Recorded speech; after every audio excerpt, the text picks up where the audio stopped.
Le cancer du sein touche une femme sur 8. C'est malheureusement le cancer le plus fréquent chez la femme, mais aussi le plus mortel. Il existe aujourd'hui plusieurs façons de dépister ce cancer. En premier, c'est l'autopalpation. Et ça, c'est quelque chose que vous devez faire tous les jours, sous la douche, pour vérifier s'il n'y a pas l'apparition d'une boule, d'une déformation du sein ou d'un écoulement au niveau du mamelon.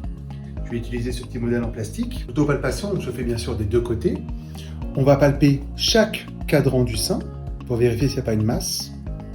On va pincer le mamelon pour vérifier s'il n'y a pas un écoulement.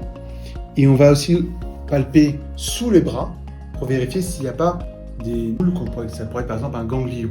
Ce qui est très important aussi, c'est de s'inspecter devant le miroir. Devant le miroir, il faut vérifier qu'il n'y ait pas de petites déformations, de rétractation de l'aréole du mamelon. Parfois, le mamelon peut rentrer. Tous ces signes doivent vous alerter et vous amener à consulter. Il y a deux types de dépistage. Le dépistage individuel, c'est-à-dire la patiente qui va consulter son médecin parce qu'elle a trouvé quelque chose de particulier ou son médecin a palpé une masse dans le sein. Et le dépistage collectif.